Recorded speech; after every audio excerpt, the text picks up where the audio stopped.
And we'll get to your forecast in just a minute, but first we begin with new information in a homicide investigation. We're learning that a man is now behind bars in connection to a Southwest Charlotte homicide. CMPD says 33-year-old Darius Marshall is facing several charges in the killing of 37-year-old Tiara Jackson.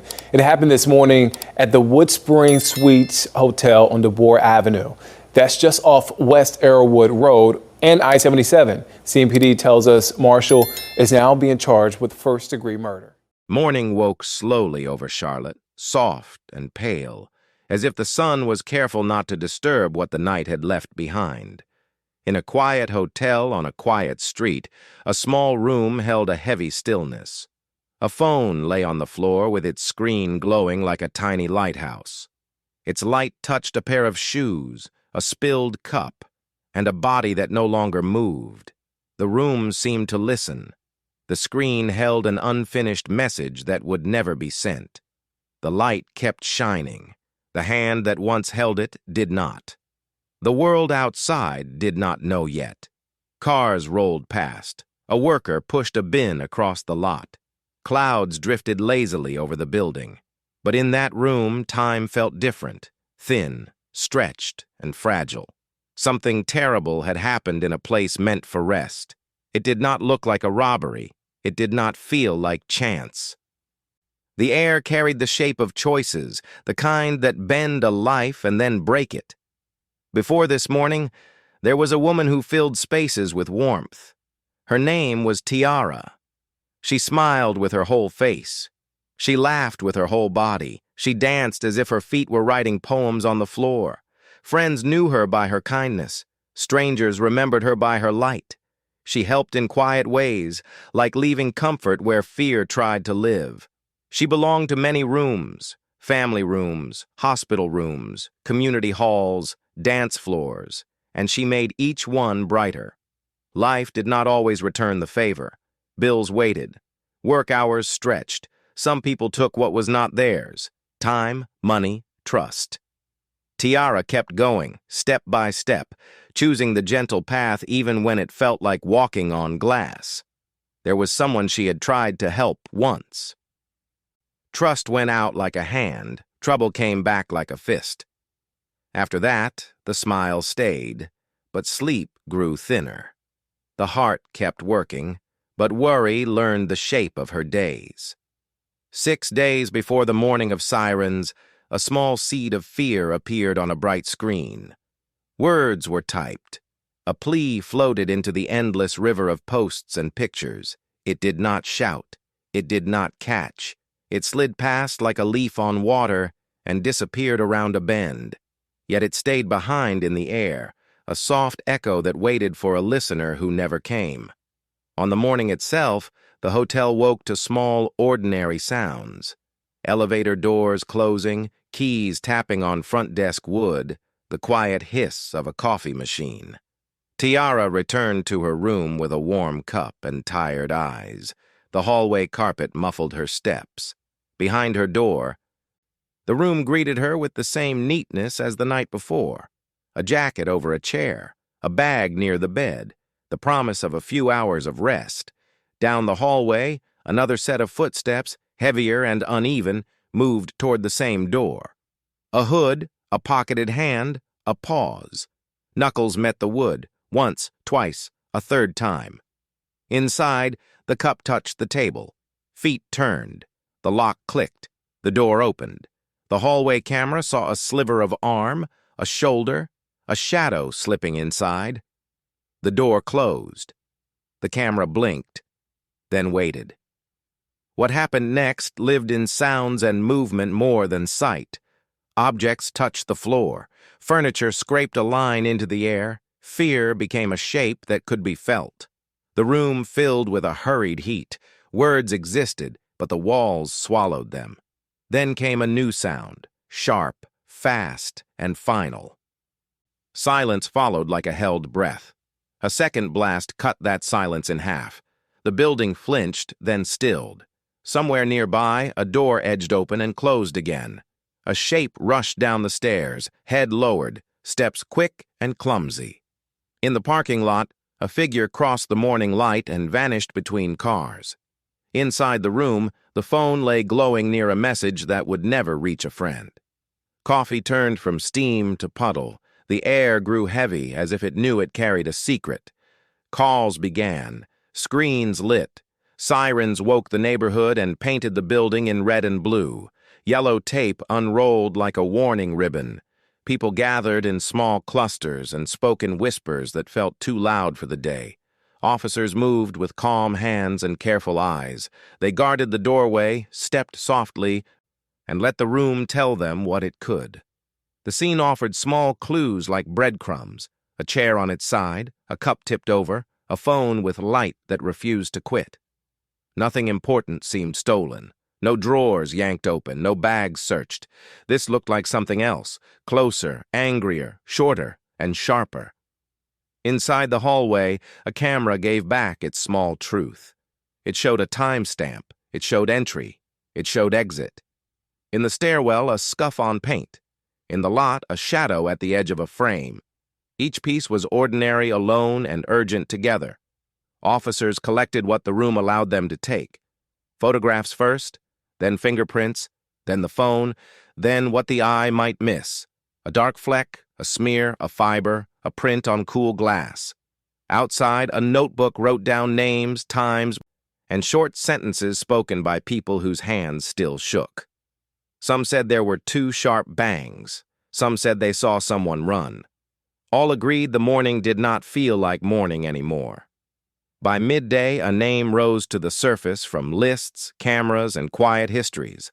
Darris D. Marshall, also reported in some places as Darris D. Martin.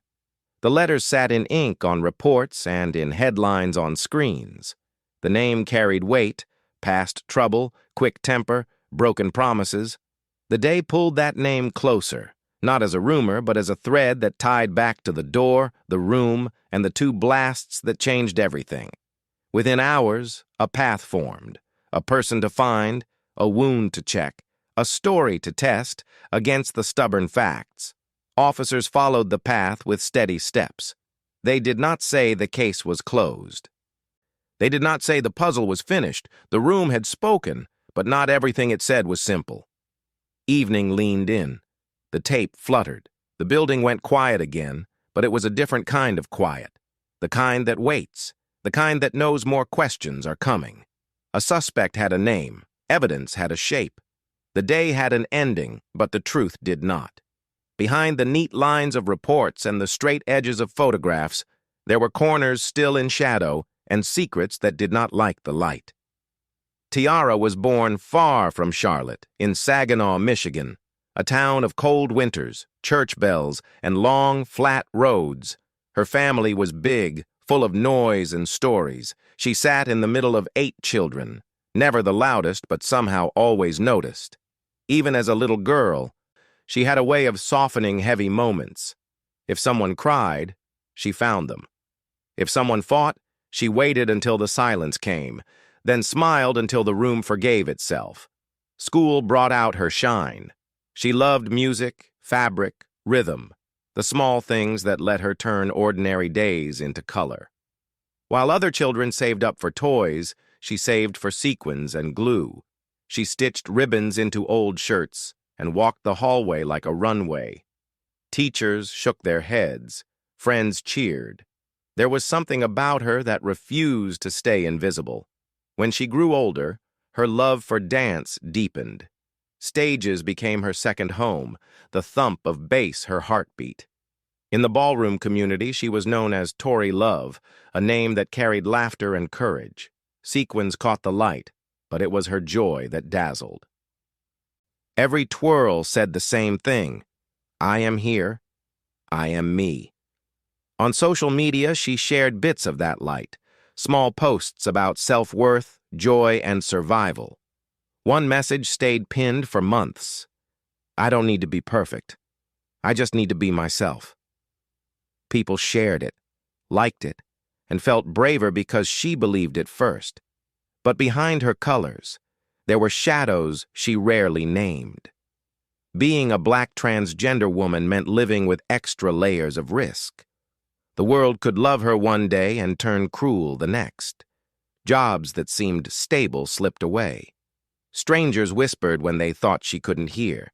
She carried her truth proudly, yet the weight of it was real. Still, Tiara kept choosing gentleness. She believed in giving what she hoped to receive. Money was always tight. Rent deadlines came faster than paychecks. Some months, kindness became her currency, helping others in need, trusting they'd do the same. That trust sometimes broke her.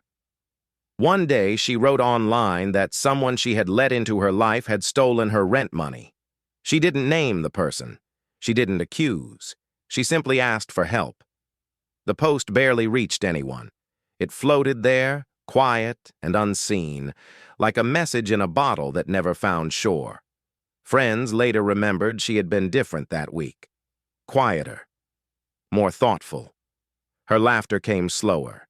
She still danced, still posted jokes, but her eyes held something tired, something that looked like waiting.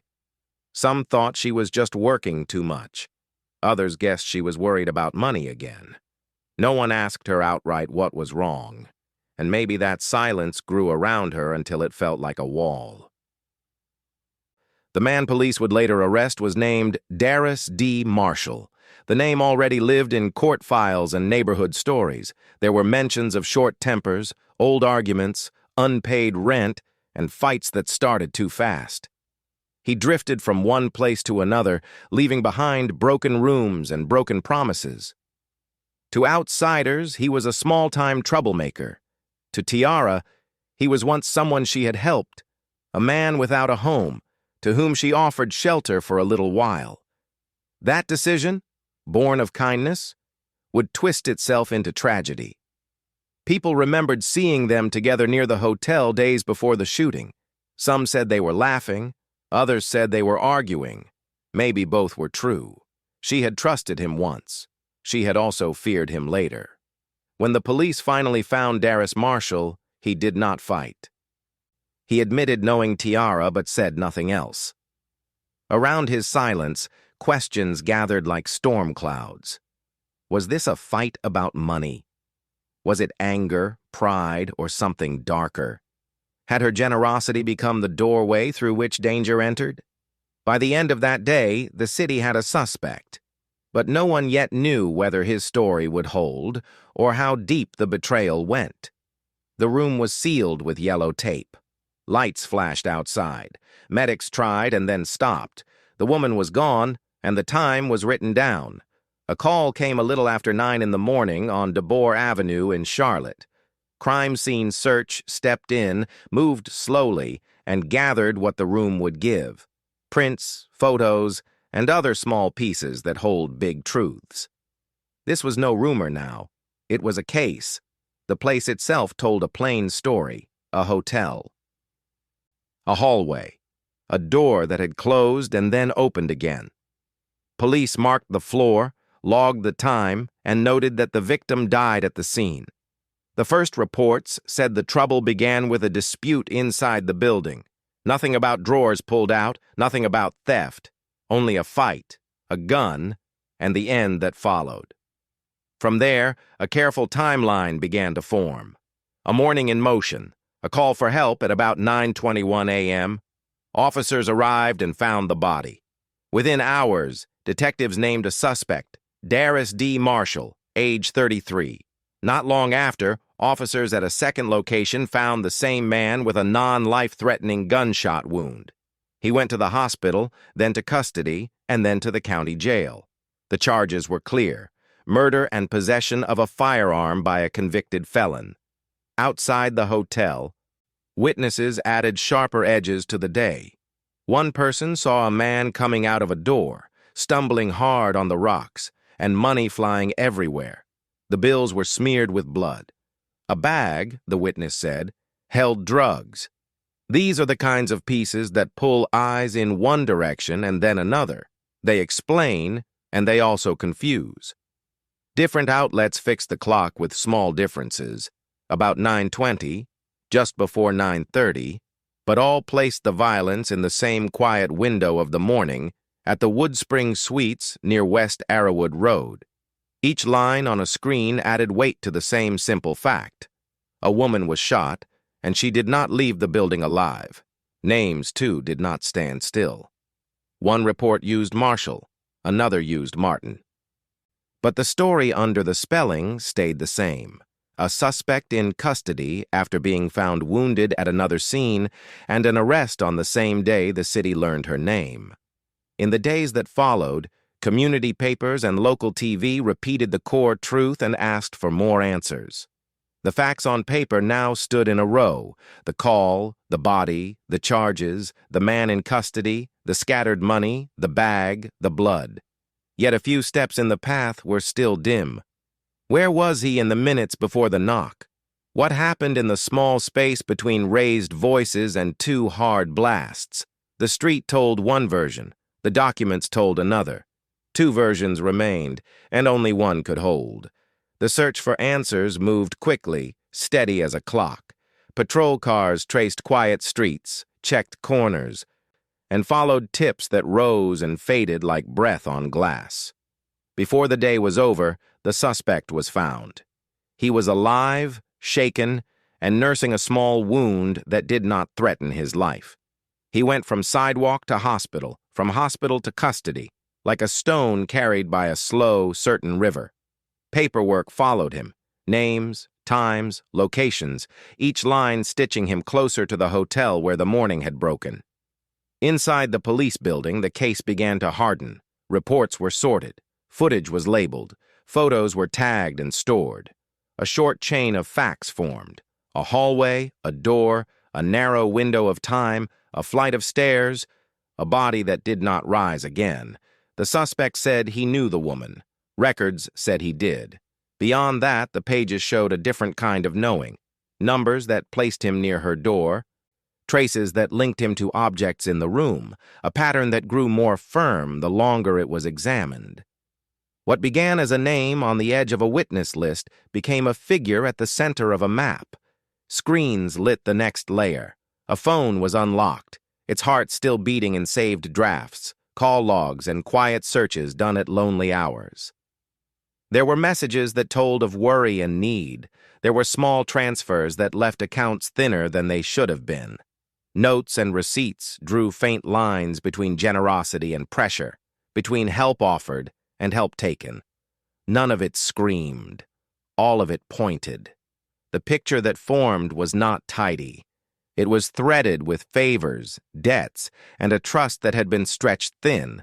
Money sat in the story like a stone in a shoe. It hurt, but it was not the only pain. Kindness had opened a door for a man who had nowhere to go. Kindness had also left the lock soft. The case pressed its finger on this tender place and asked an old question. Was this only about rent and cash, or about something heavier, the kind of pride that explodes when it feels small? The ledger of motives did not balance. It sagged from more than one weight. Beyond the math of accounts stood the harder truth of the world she lived in. She moved through it in a body some wished to erase, with a name some refused to say. Her joy was bright, but it did not always protect her. The risks that shadow black transgender women sat beside her every day, on buses, in waiting rooms, outside club doors, in comment sections that thinned the spirit. Friends remembered that the fear she felt was not only about one person or one week. It was about a long road where danger sometimes wore a friendly face. Community voices gathered like candles on a windy night. They spoke of loss that repeats, of vigils that should never have been needed in the first place. They asked if bias had come into the room that morning with the man, or if it had simply stood behind him, silent and heavy, like a second shadow. Even if money explained the spark, there was still the dry field of prejudice, where sparks become fires. The questions would not leave. The file also held its own small frictions. The clocks on cameras did not all agree. A location ping matched one street. His story placed him on another. Cash and a torn bag appeared in one witness account, but not in another. Footsteps heard by one guest were muffled in a second guest's memory. The case did not break under these details, but it did not lie flat either. It bent and wrinkled in places that asked for patience. Other paths were tested and set aside. Old partners, jealous rivals, strangers with quick tempers, each was traced and released like a kite whose string never tugged back. The lines all curved to the same door, the same stairwell, the same morning where everything changed in less than a minute. By the 40th minute of this story, the board looked crowded and still incomplete. Evidence filled boxes. Timelines stood in neat rows. Motives overlapped like fingerprints on glass. Answers were close enough to touch, yet some slipped away when the hand reached out. There were more truths to learn, more paper to file, more edges to smooth. In the evidence, there were more questions than closure, and beyond the edges of what could be proved, something waited that might change the shape of everything already known. The day of questioning came quietly, but the room where it happened felt heavy. Darris Marshall sat at the table with his bandaged arm close to his chest. The wound was shallow, yet his eyes stayed down as though the pain ran deeper. Detectives placed papers before him, reports, photos, timestamps, all neat and factual, all leading back to him. He nodded when asked if he knew Tiara. "I know her," he said once. Beyond that, silence filled the space. Every pause he took felt like another wall being built. When he spoke, his words slipped around the questions. He said he hadn't seen her that morning. He said he hadn't owned a gun, but the room already knew more than he said. Fingerprints found on the coffee cup beside her cooling drink. Smudges on the doorknob. Residue on his sleeve, faint but certain. The gray dust that only gunfire leaves behind. His phone, too, told a story his mouth refused, its signal bouncing from the same tower as the hotel minutes before the shots. He kept his eyes low while the detectives read the data aloud. The lines between his version and the evidence grew thick. What he said was thin. What they found was full. By the end of the session, the table held everything it needed: a connection, a timeline, and the absence of truth. The evidence spoke louder than he ever would. The cup he had touched, the phone she never finished using, the marks that burned on his hands, each piece pointed the same way. There were no broken locks, no forced drawers, no stolen valuables. This was not greed. It was anger. The case stopped being about money and started being about the fragile edge where pride turns to violence. She had left behind a plea no one read in time. He had left behind traces he could not hide. When the news spread, grief spilled into every place she had once brightened. Her family in Michigan lit candles and spoke her name softly, as if it might still answer. Her friends in Charlotte gathered photos, sequins, and memories. In the ballroom halls where she once spun in glitter and music, people stood in silence before they danced again, their steps slow and deliberate, their tears catching the lights she used to reflect. Online, her picture filled screens across the city. Hashtags rose, "Justice for Tiara." People wrote messages of heartbreak and fury. She deserved better. Why did no one help? How many more? Each post carried the ache of something preventable. Her story became part of a wider one, a reminder that kindness does not always protect and that some cries for help vanish before anyone sees them. As the noise of news faded, the quieter questions began to echo. She had been strong, generous, full of life. How did the world overlook her fear? How many others have been lost in the same silence? The case file could measure bullets, times, and fingerprints, but it could not measure absence, the missing voices, the unread messages, the still space where laughter used to live. And as the city moved on, a harder question remained in the air, sharp and unsettled. Was proving the crime ever going to be enough? By the time the headlines dimmed, the case had taken on the steady rhythm of paperwork and hearings.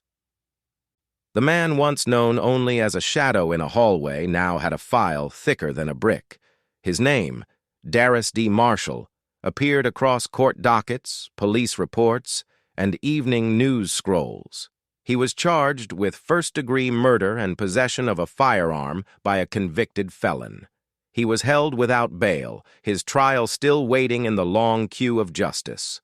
The weapon itself had not yet been recovered, and the deeper motive, money, anger, bias, or all of them together, remained tangled. Investigators kept their notes open.